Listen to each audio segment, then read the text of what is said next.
ঢাকা সফরকালে তার একান্ত সাক্ষাৎকার নিয়েছেন আফজালুর রহমান। ছবি তুলেছেন শামীম হোসেন। বাংলাদেশের শিক্ষা ব্যবস্থায় বেশ কয়েকটি ধারা প্রচলিত আছে, অনেক বৈষম্য। সাধারণ শিক্ষার পাশাপাশি এখানে আছে মাদ্রাসা ও ইংরেজি মাধ্যমের শিক্ষা। আবার বাংলাদেশ সহ বিশ্বের অনেক দেশেই ধর্মীয় শিক্ষার নামে অনেক সময় উগ্রপন্থাকে উস্কে দেওয়ার অভিযোগও শোনা যায়। শিক্ষা ব্যবস্থার এমন বহু মেরুকরণ নিয়ে নিউজ 9-এর সঙ্গে কথা হয় শান্তিতে নোবেল জয়ী কৈলাস সত্যার্থীর। ধর্ম ও শিক্ষার অপব্যবহার এবং একে ব্যবহার করে কারসাজি কখনোই গ্রহণযোগ্য হতে পারে না। এ ধরনের প্রবণতা পৃথিবীর যে কোনো প্রান্তেই দুর্যোগ বয়ে আনতে পারে, সেটা হোক বাংলাদেশ, ভারত, পাকিস্তান, সিরিয়া, আফগানিস্তান সহ যে কোনো দেশেই। শিক্ষায় বিনিয়োগ সারা বিশ্বেই গুরুত্বপূর্ণ এবং অগ্রাধিকার পাওয়া একটি খাত। শিক্ষায় ব্যয়কে বিনিয়োগ হিসেবেই বিবেচনা করা হয়, এমনটা মনে করেন নোবেল শান্তি পুরস্কার বিজয়ী কৈলাস সত্যার্থী। তবে বাংলাদেশের শিক্ষার ব্যাপারে নিজেকে অনেক আশাবাদী হিসেবে উল্লেখ করেন ভারতের এ শিশু অধিকার কর্মী। বাংলাদেশের শিক্ষা উন্নয়ন এবং এ ব্যাপারে সরকার প্রধানের মনোভাবের বিষয়টিও উঠে আসে তার পর্যবেক্ষণে। তবে আমি আশাবাদী, বাংলাদেশ সরকার শিক্ষা খাতে ব্যাপক গুরুত্ব দিচ্ছে। বিশেষত প্রধানমন্ত্রী শেখ হাসিনা শিক্ষার উন্নয়নে অত্যন্ত আশাবাদী ও প্রতিশ্রুতিবদ্ধ। বিশেষ করে নারী শিক্ষা উন্নয়নে তার ভূমিকা অত্যন্ত প্রশংসনীয়।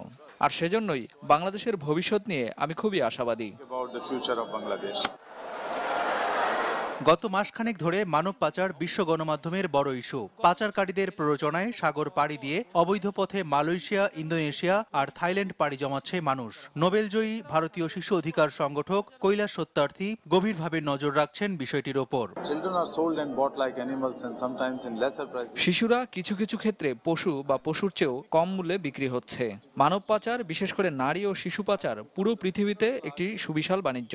প্রতি বছর প্রায় $150 বিলিয়ন সমমূল্যের বাণিজ্য হয় এই অবৈধ পন্থা থেকে। মানব পাচারের ক্ষেত্রে বাংলাদেশ, মিয়ানমারের পর নেপালও ঝুঁকিপূর্ণ অবস্থায় চলে গেছে বলে আশঙ্কা তার। নেপালের সাম্প্রতিক ভূমিকম্পে মা বাবা হারানো শিশুদের নিয়ে বেশ উদ্বিগ্ন কৈলাস সত্যার্থী। এ ধরনের ঘটনার সবচেয়ে মারাত্মক দিক হলো শিশুদের একটি বড় অংশ পাচার হয়ে যেতে পারে। বাবা মাকে হারিয়ে অনেক শিশু অনাথ হয়ে যায়, আবার কেউ কেউ তাদের বাবা মাকে খুঁজে পায় না। এ ধরনের পরিস্থিতির সুযোগ নেয় পাচারকারীরা। তারা টাকার বিনিময়ে কিংবা অপহরণ করে শিশু পাচার করে থাকে। মানব পাচার রোধে করণীয় কি জানতে চাওয়া হয়েছিল এই শিশু অধিকার সংগঠকের কাছে। তিনিও জোর দিলেন সামাজিক সচেতনতা আর প্রতিরোধের ওপর। এটা একটা ভয়াবহ সমস্যা। মানব পাচার বন্ধে সামাজিক সচেতনতা ও প্রতিরোধ গড়ে তুলতে হবে। বিশেষ করে দারিদ্র্য বিমোচনে উন্নয়ন কার্যক্রম বাড়াতে হবে, যাতে দরিদ্র মানুষ সামাজিক নিরাপত্তা, কর্মের নিরাপত্তা ও খাদ্য নিরাপত্তা নিশ্চিত করতে পারে। উন্নয়নের পাশাপাশি মানব পাচার বন্ধে কঠোর আইন ও তার প্রয়োগ করতে হবে। সেই সঙ্গে আইন প্রয়োগকারী সংস্থাকে নিষ্ঠার সঙ্গে কাজ করতে হবে। শিক্ষাক্ষেত্রে বাংলাদেশের মেয়েদের এগিয়ে যাওয়া নিয়ে তিনি খুবই আশাবাদী বলেও জানান বিশ্বখ্যাত এ সংগঠক। আফজালুর রহমান, নিউজ 9, ঢাকা। নিউজ 9 এবার